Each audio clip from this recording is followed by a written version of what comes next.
Bismillahirrahmanirrahim. Assalamualaikum warahmatullahi wabarakatuh. Innal hamdalillah nahmaduhu wa nasta'inuhu wa nastaghfiruh. Wa na'udzu billahi min syururi anfusina wa min sayyiati a'malina. Man yahdihillahu fala mudhillalah wa man yudlil fala hadiyalah. Asyhadu an la ilaha illallah wahdahu la syarikalah. Wa asyhadu anna Muhammadan abduhu wa rasuluhu la nabiyya ba'dah. Yaqulullahu azza wa jal fil Qur'anil Karim. Ya ayyuhalladzina amanu taqullaha haqqa tuqatih wa la tamutunna illa wa antum muslimun. Fa inna asdaqal hadits kitabullah wa khairal huda huda nabiyyina Muhammadin sallallahu alaihi wasallam. Wa syarrul umur muhdatsatuha fa inna kulla muhdatsatin bid'ah wa kulla bid'atin dhalalah wa kulla dhalalatin finnar. Ma'asyiral muslimin jamaah Masjid Al-Badr rahimakumullah, mengenai sejarah hidup tidak ada satu pun yang mampu dan bisa memastikan apa yang akan terjadi hari ini, apa yang akan kita jalani esok hari. Semua bahkan yang sudah direncanakan dengan detail sekalipun, pada akhirnya bergeser. Mustahil 100% sesuai dengan apa yang sudah kita rencanakan. Agenda dibuat, dibicarakan secara matang, didukung oleh semua aspek pendukung. Sumber daya manusianya tersedia, biaya dan finansialnya pun terjamin. Dilakukan gladi kotor, artinya uji coba. Dilakukan lagi gladi bersih. Tapi pada prakteknya tetap aja ada hal-hal yang muncul di luar dugaan. Itulah kehidupan manusia. Karena Allah lah yang mengatur. Allah lah yang menentukan. Agar kita ingat supaya sadar bahwa manusia itu lemah, tidak bisa berbuat apa-apa. La haula wala quwata illa billah. Supaya kita mengerti kadar diri. Semampu dan sekuat apapun, tidak semua yang diinginkan dapat diwujudkan. Pada akhirnya, yang mengerti kadar diri akan bersimpuh, berlutut, bahkan bersujud. Bila perlu menangis, merendahkan diri di hadapan Allah Azza wa Jalla, memperlihatkan serta menunjukkan bahwa ternyata dia hanyalah seorang hamba yang tidak bisa berbuat apa-apa. Ma'asyiral muslimin rahimakumullah, itu yang kita rasakan. Sebenarnya sekali dua kali itu sudah cukup kita jadikan pelajaran, agar tidak sombong dan tidak takabur. Seolah-olah kitalah yang menentukan, kitalah yang mengatur. Agar sifat-sifat buruk yang melekat pada pribadi-pribadi kita bisa dikikis dan dihilangkan, dibersihkan.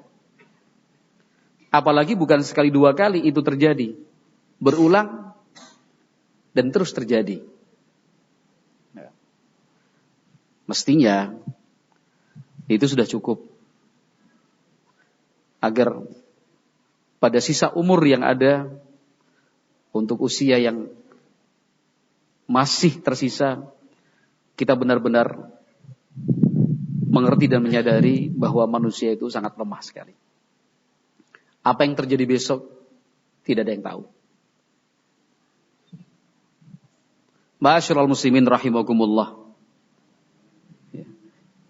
yang kita pikir dia akan terjatuh, ternyata Allah tinggikan dia. Yang kita lihat ada pada puncak,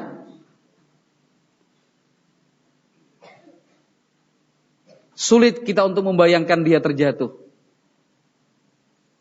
Dalam hitungan hari direndahkan oleh banyak orang. Kemarin yang dihina dan dicaci maki karena fakir miskin. Berapa waktu kemudian dia menjadi orang yang kaya raya,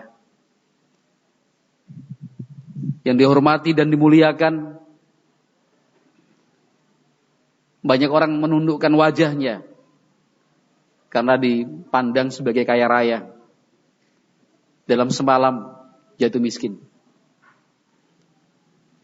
Yang kita bilang pintar dan cerdas, kita terkagetkan dia sudah menjadi gila.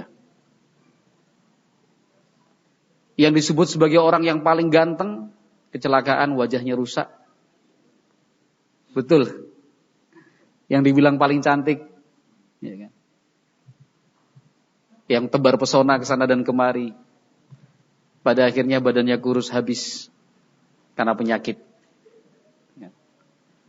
Itulah kehidupan dunia, terus berputar. Ya. Dan semuanya akan begitu. Ada naik, ada kalanya turun.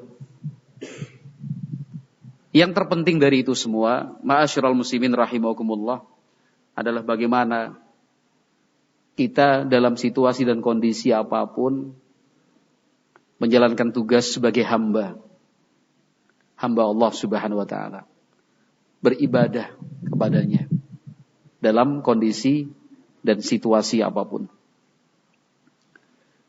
Al-Imam Al-Bukhari dan Muslim rahmatullah alaihi wa rahmatan wasi'ah meriwayatkan sebuah hadis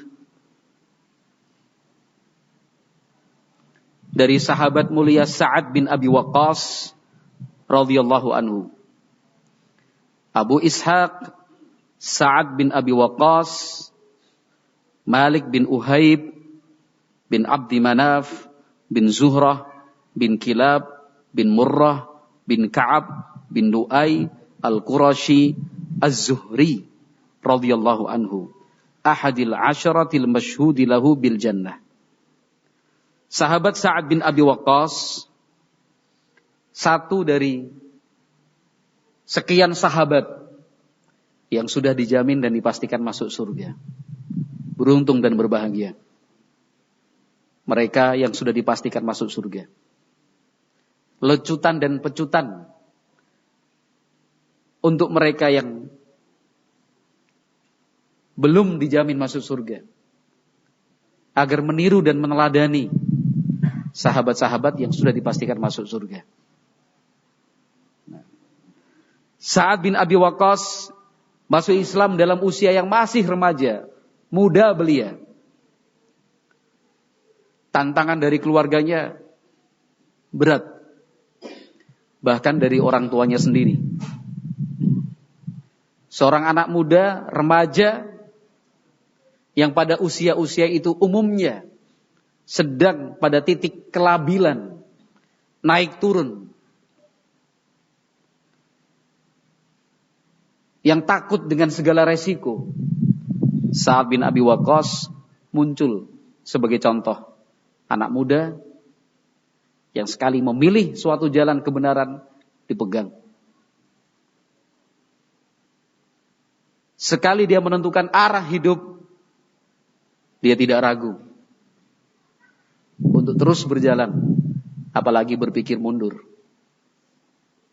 Keberaniannya tidak usah ditanyakan. Masih muda saja sudah berani. Allah Azza wa Jalla karuniakan kepada sahabat Sa'ad bin Abi Waqqas kemampuan fisik yang mumpuni, baik individual, skill personal, sampai menjadi seorang panglima, pimpinan perang, membawahi dan mengatur ribuan prajurit. Itulah Sa'ad bin Abi Waqqas radhiyallahu anhu. Al-Imam Bukhari dan Muslim meriwayatkan dari sahabat Sa'ad bin Abi Waqqas, beliau bercerita, "Ja'ani Rasulullah sallallahu alaihi wasallam ya'uduni 'ama hajjatil wada' min waja'in ishtadda bi." Beliau bercerita, Rasulullah sallallahu alaihi wasallam datang menjengukku pada saat pelaksanaan haji wada. Waktu itu saya sakit dan cukup parah. Waktu haji, kaum muslimin berangkat dari Madinah dan dari daerah-daerah lainnya. Ada ahli sejarah menyebut jumlah sahabat yang ikut berhaji waktu itu 100.000 lebih. Bukan jumlah yang sedikit. Populasi manusia waktu itu tidak seperti sekarang. 100.000 itu sudah sangat banyak. Sa'ad bin Abi Waqqas termasuk yang ikut dalam rombongan haji. Sesampainya di Mekah, Sa'ad bin Abi Waqqas jatuh sakit. Jatuh sakit. Dijenguk oleh Nabi Muhammad sallallahu alaihi wasallam. Dan memang begitulah ajaran dan sunnah yang dititipkan oleh Nabi Muhammad alaihi salatu wasallam untuk kita semua. Menjenguk orang sakit. Pedih, perih bagi mereka yang memang betul-betul punya kekuatan iman. Ketika ada seseorang yang dikenalnya, entah itu tetangga ataupun saudara, kawan, sahabat dekat, sakit kita tidak tahu. Setelah sembuh, kita baru tahu. Apalagi datang berita kematiannya. Perih, sedih. Dan kita tidak bisa beralasan, nggak ada yang kasih tahu. Itu alasan yang tidak diterima. Atau kita beralasan, ya kamu sakit orang ngomong-ngomong sih. Orang sakit kok ngomong-ngomong. Kalau yang diajarkan oleh Nabi SAW bukan menunggu berita. Tapi kita mencari. Kita punya teman, kita punya sahabat. Sehari, 2 hari tidak terlihat, kita yang tanggap. Kemana sih A? Kemana sih B? Kok gak kelihatan? Itu yang dilakukan oleh Nabi Muhammad SAW. Yang kemudian dipraktekkan secara turun-temurun oleh para sahabat, tabi'in, tabi'ut tabi'in. Kunjungilah saudaramu kalau sudah tidak terlihat sekian hari. Kalau dia sakit, artinya kita menjenguk orang sakit. Kalau dia sedang butuh pertolongan, itu sama artinya kita menolong dia. Bukan kemudian acuh tak acuh, tidak peduli. Kawannya sendiri tidak terlihat beberapa hari, biasa-biasa saja. Itu yang kemudian digambarkan oleh Nabi Muhammad SAW dalam bersaudara itu. Ya seperti satu tubuh lah. Seperti satu tubuh. Bisa merasakan apa yang dirasakan saudaranya yang lain. Kita berusaha untuk saling menginformasikan. Berbagi berita. Jangan disembunyikan. Bagi yang sakit, jangan sungkan. Jangan tutup pintu ibadah ini. Jangan beralasan orang kepenak. Bok uti ngabot-ngaboti. Tidak. Kita itu saudara. Kita itu seiman dan seislam. Kita itu satu tubuh. Kalau sakit, apalagi sudah dinyatakan dokter harus istirahat, sampaikan teman dekat, mohon maaf, saya sedang sakit. Jangan membuat saudaramu menunggu-nunggu. Jangan membuat temanmu mencari. Berikan kabar. Oh sakit. Ada keterangan yang jelas. Oh sakit. Apalagi kalau sudah kaitannya dengan kewajiban. Ada kewajiban mengajar, ada kewajiban ronda malam, ada kewajiban kerja bakti, ada kewajiban kerja.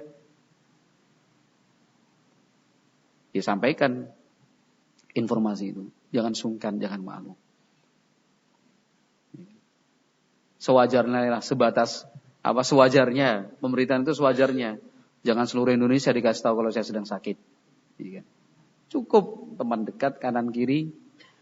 Jangan sampai dipasang di dinding di tembok Facebook.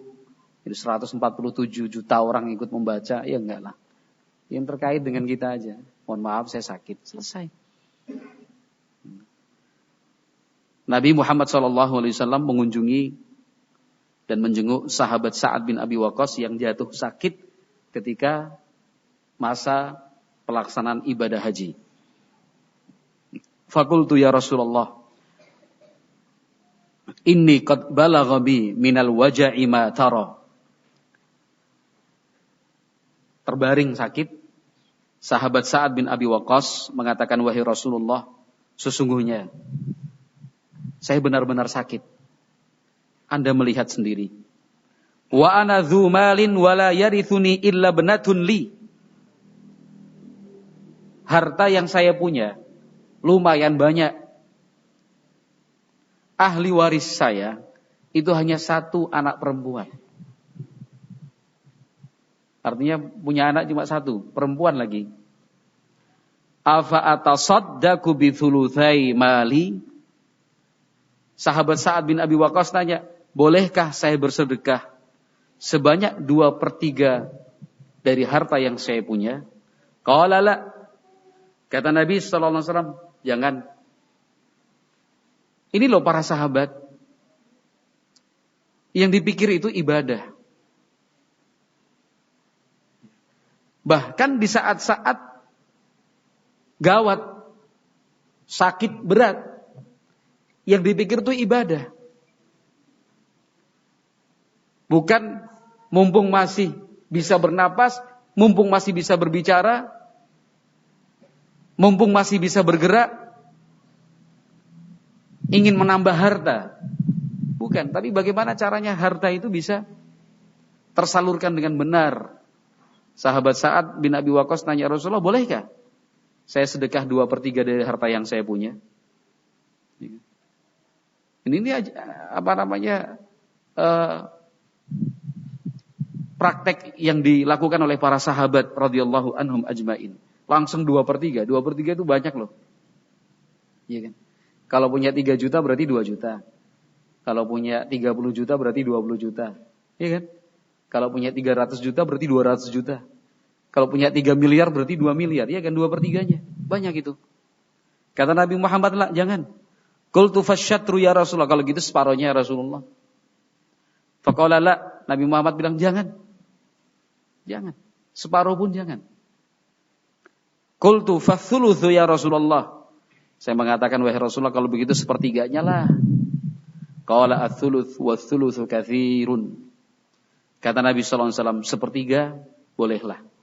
Sebenarnya sepertiga itu juga sudah sangat banyak. Apa alasannya Nabi Muhammad sallallahu alaihi wasallam mengarahkan sahabat Sa'ad bin Abi Waqqas dari keinginannya mensedekahkan 2/3 hartanya menjadi 1/3 setelah melalui tawaran setengah? Kata Nabi sallallahu alaihi wasallam, innaka antadhara warathataka aghniya khairun min antadharahum 'alatan yatakaffafuna an-nas.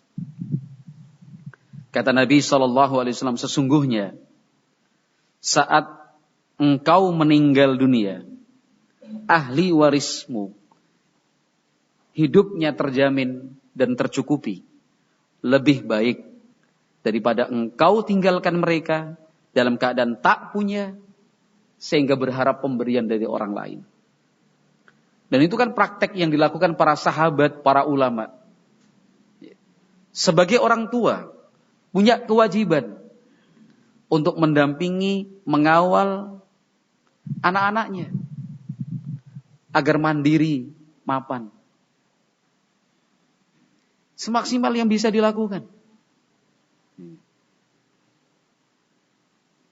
Jadi mengawal, mendampingi supaya anak-anaknya mapan dalam hal keduniaan, materi, apalagi dalam hal keakhiratan, ibadah kepada Allah Subhanahu wa taala. Itu juga tanggung jawab dan tugas orang tua. Dampingi, ya. Demikian juga dikawal, disupport. Ya. Karena Nabi Muhammad SAW menyatakan lebih baik ahli warismu itu hidup tercukupi daripada engkau biarkan mereka hidup tidak punya apa-apa. Sehingga akhirnya hidup itu tergantung dan bergantung pada orang lain. Jangan. Nah, ma'asyiral muslimin rahimani wa rahimakumullah. Sekali lagi itu tugas dan kewajiban orang tua. Maka orang tua mestinya menjadi pihak yang paling paham. Orang tua adalah yang paling mengerti tentang bakat dan minat anak-anak. Orang tua bisa membaca, oh anak saya minatnya di sini. Anak saya punya bakat di bidang ini. Disupport, didukung, dibantu untuk berkembang.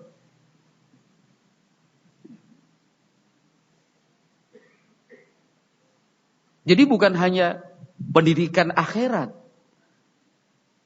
Memang pendidikan agama fondasi. Pendidikan agama itu yang urgen dan yang paling penting. Tetapi kan tidak boleh kita abaikan kepentingan duniawi dan materi anak-anak kita. Tidak boleh. Wala tansa nasibaka minad dunya. Kan begitu ayatnya. Wabtaghi fima atakallahu daral akhirah wala tansa nasibaka minad dunya.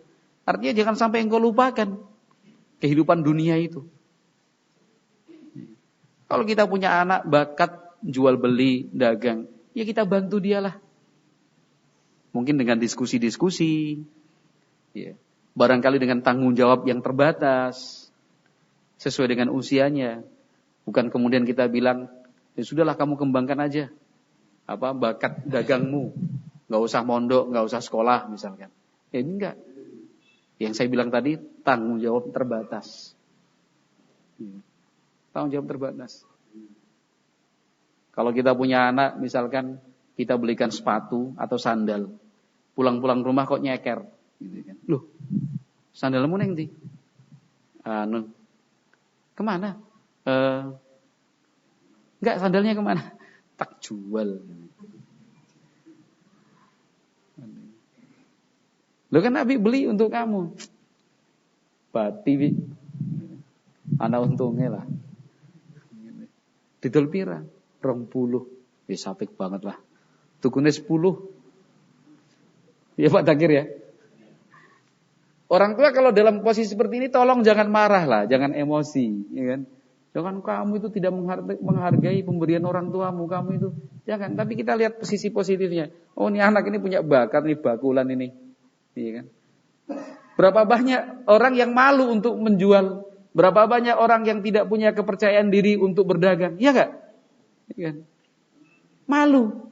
Orang kepenak yakin. Kan itu. Aduh izin. Nawar-nawarkan dagangan itu aduh izin, sekali malu.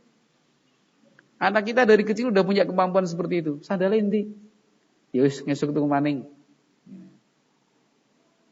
Tapi kan sambil didampingi, artinya itu mengganggu belajarnya enggak. Hasil penjualannya dikemanakan dan diapakan. Kan itu. Dia untung nih 10.000. Kita bilang bagus. Kan itu. Kalau bisa uangnya ditabung nak. Jangan dipakai untuk hal-hal yang sia-sia. Apalagi sesuatu yang tidak bermanfaat. Ditabung ya. Oh iya Bi, bagus. Ya udah, kamu beli lagi sandal yang baru. Misalkan. Tidak mengganggu pelajarannya? Enggak Bi. Ya sudah. Nanti jualannya di masjid. Enggak boleh loh jualan di masjid itu. Misalkan ya kan. Ada larangannya jual beli di dalam masjid. Gitu. Enggak Bi. Kamu kalau jadi penjual itu harus jujur. Ya kan? Kalau ditanya sandal baru, sudah saya pakai seminggu. Bilang begitu, jangan sandal baru. Ya barulah. Kan itu. Baru seminggu misalkan. Padahal yang dimaksud oleh calon pembeli itu baru beli. Nggak usah bermain kata seperti itu. Jadi pedagang itu. Jujur apa anaknya baiklah. Kan? Sandal baru, enggak udah tak pakai sebulan. Kan tuh. Kurang dong harganya. Ya nggak berkurang, nggak bisa dikurangi. Wong masih bagus misalkan. Silakan dikembangkan begitu. Anak kita senang pelihara unggas, burung katakan. Jangan dimatikan. Kamu kecil-kecil masih umur berapa udah pengen pelihara kayak ini. Sinaus yang bener. Itu keliru. Ya. Tetap kita dampingi. Kita latih. Kita tanting kalau bahasa orang Jawa. Boleh. Yang penting tidak mengganggu ibadahmu, tidak mengganggu belajarmu. Kamu tanggung jawab. Jangan burung yang mahal dulu. Kamu belajar pelihara burung emprit. Burung emprit. Belajar dulu dari burung emprit. Kamu kalau minta dibelikan harga 400.000, 1 juta, sekali mati, hilanglah 1 juta itu. Tapi pelihara emprit dulu. Ada seorang teman begitu. Anaknya minta dibelikan burung ini. Enggak. Ayo ke pasar burung. Saya ikut waktu itu. Ikut menyaksikan juga. Satu mobil itu. Sama bapaknya diberikan burung emprit. Ini burung apa? Ya burung murah itu loh. Pipit tidak? Apa gereja ya? Ya burung itulah. Apa? Ya sekali kue lah. Ya. Sing murah-murah siji 3.000 apa siji 5.000. Iya kan? Betul, ini dulu nak. Kamu kalau udah sukses merawat ini kan ada ngasih makan, ada waktu ngasih minum, ada ngasih di sinar matahari dan seterusnya, memandikan, bersihkan kandang, buang kotoran. Mulai dari yang kecil dulu. Bener, dibeliin, bawa pulang ke rumah, baru berapa hari burungnya terbang. Kan? Coba kalau beli cucak rowo kemarin. Atau misalkan murai batu yang mahal. Berapa juta yang terbang itu? Kan itu. Bukannya Abi melarang, bukannya Abi menghalang-halangi. Tapi belajarlah dari nol begitu. Oh iya, baru sadar kan gitu. Berarti dia bakatnya di unggas atau di burung. Nah, itu pesan dari Nabi sallallahu alaihi wasallam, "Innaka antadhara warathataka aghniya khairum min antadharahum 'alatan yatakaffafuna an-nas." Kata Nabi sallallahu alaihi wasallam, "Wa innaka lan tunfiqa nafaqatan tabtaghi biha wajha Allah illa ujirta 'alaiha." Dalam sakit itu Nabi Muhammad sallallahu alaihi wasallam berpesan, sungguh apapun yang engkau berikan, nafkah dan kebutuhan keluarga, tabtaghi biha wajha Allah, niatmu mengharap wajah Allah, ikhlas, bukan terpaksa, bukan karena gak enak, bukan karena ya wis keproyo maning. Tapi betul-betul ikhlas, dijalankan dengan sepenuh hati, sepenuh jiwa. Illa ujirta 'alaiha. Pasti engkau akan diberi pahala. Asy-Syaikh Al-Utsaimin rahimahullah dalam syarah Riyadhus Shalihin, beliau menjelaskan, wa kadzalika idza anfaqta 'ala auladika, idza anfaqta 'ala ummika 'ala abika, bal idza anfaqta 'ala nafsika tabtaghi bidzalika wajha Allah, fa innallaha yuthibuka 'ala hadza. Artinya nafkah yang engkau berikan untuk anak-anakmu, yang engkau berikan untuk orang tuamu, ayah dan ibumu, bahkan yang engkau pakai sendiri untuk kebutuhan pribadimu, tetapi tabtaghi biha wajh Allah, niatnya ikhlas karena Allah Azza wa Jalla, fa innallaha yuthibuka 'ala hadza. Allah Subhanahu wa taala akan memberikan pahala. Kita kerja sehari dapat 75.000. Yang 5.000 kita pakai untuk beli bubur kacang hijau. Karena protein dan vitaminnya bagus. Niatnya apa? Menjaga kesehatan.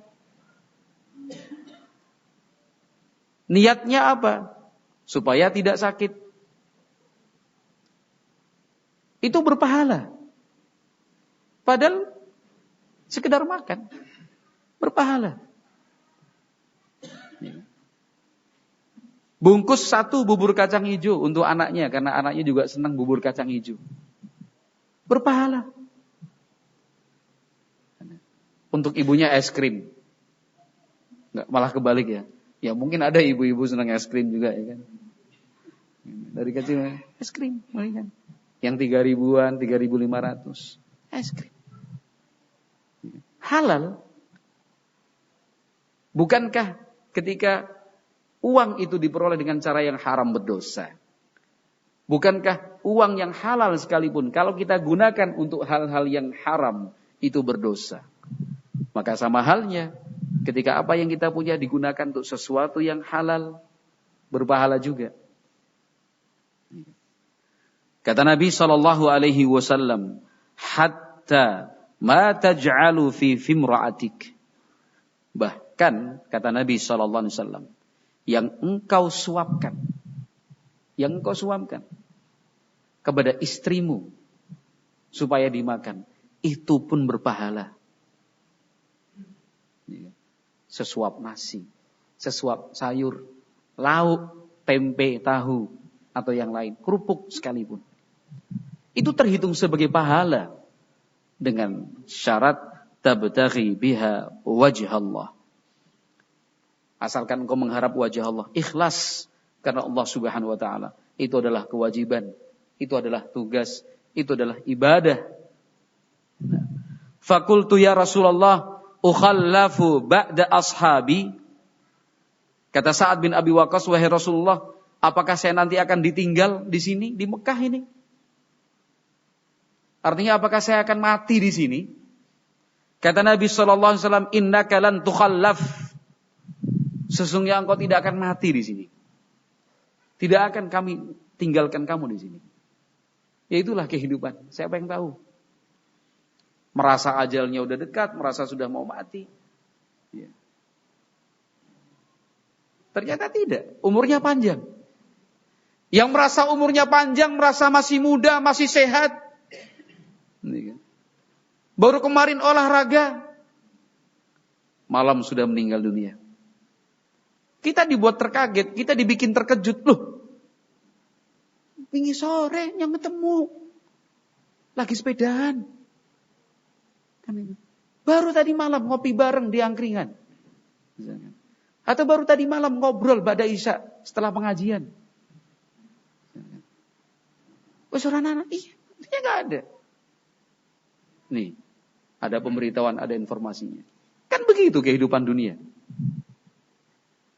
Sahabat Sa'ad bin Abi Waqqas merasa umurnya sudah hampir tutup. Kematiannya sudah dekat. Sampai-sampai bertanya, ya Rasulullah, ukhallafu ba'da ashabi, ya Rasulullah, saya akan ditinggal di sini, mati. Sahabat-sahabatku akan pulang ke kota Madinah. Kata Nabi, innaka lan tukhallaf. Sesungguhnya kamu gak akan mati di sini. Fata'mala amalan tabtaghi bihi wajh Allah illa zdadta bihi darajatan wa rif'ah. Sehingga kamu bisa melakukan amalan-amalan. Engkau harapkan wajah Allah. Karena itu akan mengangkat derajat dan ketinggian posisi di sisi Allah Subhanahu wa taala. Memang benar apa yang disebutkan oleh Nabi sallallahu alaihi wasallam. Ternyata sahabat bin Abi Waqqas sembuh. Ya. Sembuh. Nah. Bahkan kata Nabi sallallahu alaihi wasallam, "Wala'allaka an tukhallafa hatta yantafi'a bika aqwamun wa yudarra bika akharun." Kata Nabi sallallahu alaihi wasallam, dan engkau akan diberi umur panjang sehingga ada orang-orang yang mengambil manfaat sementara yang lain akan menanggung akibat. Yang mendapatkan manfaat siapa? Orang-orang yang beriman. Sementara yang merasakan akibat siapa? Orang-orang kafir. Kata Syekh Al-Utsaimin rahimahullahu taala, "Wa hadhihi min ayatin nabiyyi sallallahu alaihi wasallam an yukhbira an amrin mustakbalin fayaqa'u kama akhbara bihi." Apa yang beliau sebutkan ini termasuk mukjizat dan tanda-tanda kebenaran beliau sebagai nabi, mengkabarkan sesuatu yang akan terjadi dan betul-betul terjadi. Ya, betul-betul terjadi. Fa inna Sa'dan ummira ila khilafati Muawiyah. Karena sahabat Sa'ad bin Abi Waqqas diberi umur panjang sampai masa kekhilafahan Muawiyah bin Abi Sufyan radhiyallahu ta'ala anhu. Ya. Usianya panjang sekali. Ya kan? Usianya panjang sekali. Kalau masuk Islam usia 14 tahun. Ya kan? Tambah 23 tahun. 13 di Mekah, 10 tahun di Madinah. 23 tambah 14 sudah berapa itu? Apa?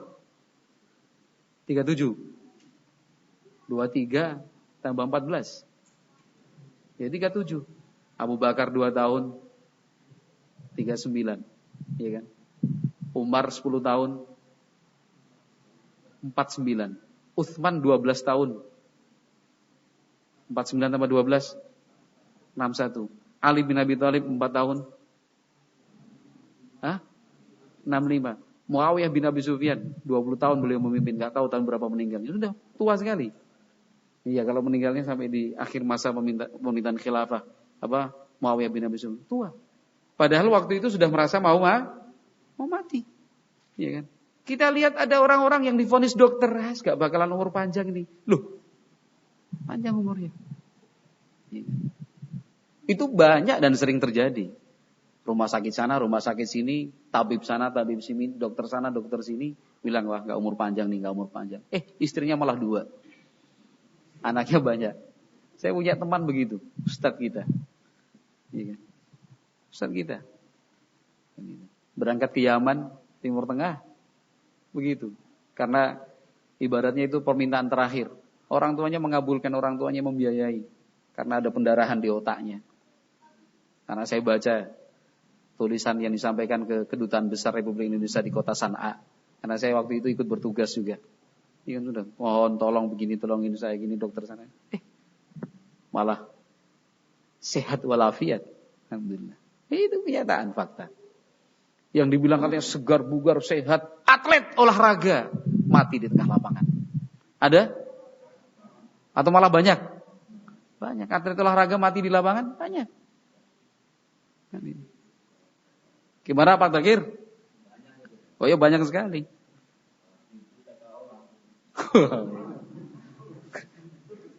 Tinju ya. Banyaklah contoh-contoh seperti itu, banyak sekali. Ya kan? Ya, memang benar. Fa inna Sa'dan ummira ila khilafati Muawiyah. Ya kan? Sahabat Sa'ad bin Abi Waqqas umurnya panjang sampai di masa kekhilafahan Muawiyah bin Abi Sufyan radhiyallahu anhu. Maka benarlah apa yang dikatakan Nabi alaihi salatu wasallam. Ketika beliau sakit dan dikunjungi Nabi, punya anak cuma 1 perempuan. Setelah itu anaknya banyak sekali, laki-laki. Ya. Mus'ab, Muhammad, Mus'ab bin Sa'ad bin Abi Waqqas, Muhammad bin Sa'ad bin Abi Waqqas itu tokoh-tokoh semua itu. Siapa yang tahu? Dan itu. Kalau kita bilangnya rezeki, wis tua oleh anak maning. Ya. Udah tua masih punya anak, rezeki. Jadi anak pertama, kedua, ketiga, yang keempat jaraknya 15 tahun. Ada seperti itu. Rezeki. Siapa yang tahu? Kayak putune lah. Padahal anaknya. Itulah kehidupan dunia. Enggak tahu kita. Yang penting apapun situasi dan kondisinya, sikap kita adalah bagaimana beribadah kepada Allah Subhanahu wa taala. Kata Nabi SAW, Allahumma amdili ashabi hijratahum, wala taruddahum ala aqabihim. Ya Allah, sempurnakanlah hijrah sahabat-sahabatku. Artinya kaum muhajirin, sahabat-sahabat yang hijrah dari Mekah ke Madinah, Nabi Muhammad meminta dan mohon kepada Allah agar hijrah mereka sempurna. Artinya apa? Tetap bisa pulang kembali ke kota Madinah. Wala taruddahum ala aqabihim. Jangan engkau balikkan mereka kembali ke belakang. Lakinnal ba'isa Sa'ad bin Khawlah yarthilahu Rasulullah SAW an mata bi Makkah. Tetapi yang kasihan itu adalah Sa'ad bin Khawlah. Karena Sa'ad bin Khawlah sahabat Nabi yang hijrah dari Mekah ke Madinah. Kemudian ketika berangkat haji wafat di kota Madinah.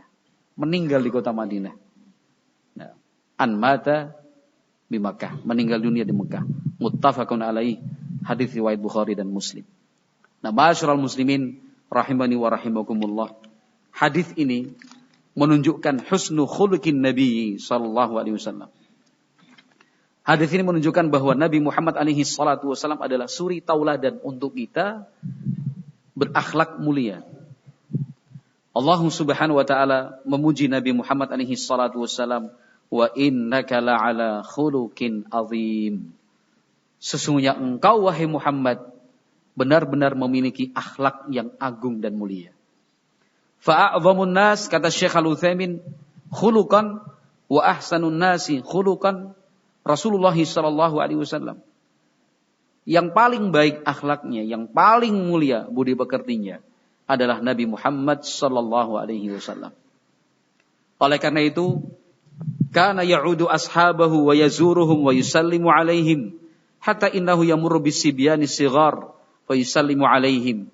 Nabi Muhammad alaihi salatu wasallam menjenguk yang sakit, mengunjungi sahabat-sahabat yang lain yang sehat, mengucapkan dan menyampaikan salam buat mereka. Bahkan Nabi Muhammad alaihi salatu wasallam menyempatkan untuk mengucapkan salam kepada anak-anak kecil yang sedang bermain. Itu akhlaknya Nabi Muhammad sallallahu alaihi wasallam. Akhlak ini mari kita tiru.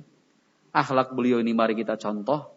Kita hidupkan dalam kegiatan dan pola sehari-hari, ya kan? Yang sakit kita kunjungi, ya kan? Yang tidak sakit pun ya tetap kita kunjungi, kita bertamu, kita jalin silaturahmi, jangan diputus. Ya. Tidak usah mencaci maki, jangan menghinalah. Itu jelek, itu tidak baik, tidak sesuai dengan apa yang diajarkan oleh Nabi Muhammad sallallahu alaihi wasallam. Itulah sekelumit cerita tentang sahabat Sa'ad bin Abi Waqqas radhiyallahu ta'ala anhu. Mudah-mudahan Allah azza wa jalla memberikan taufik dan hidayah untuk kita bisa meniru semangat beliau dalam ibadah, semangat beliau untuk berjuang fisabilillah, semangat beliau untuk bersedekah, semangat beliau untuk memperjuangkan agama ini sampai pada akhir hayatnya. Mudah-mudahan Allah Subhanahu wa taala memberikan berkahnya. Subhanakallahumma wa bihamdika asyhadu an la ilaha illa anta astaghfiruka wa atubu ilaik. Assalamualaikum warahmatullahi wabarakatuh.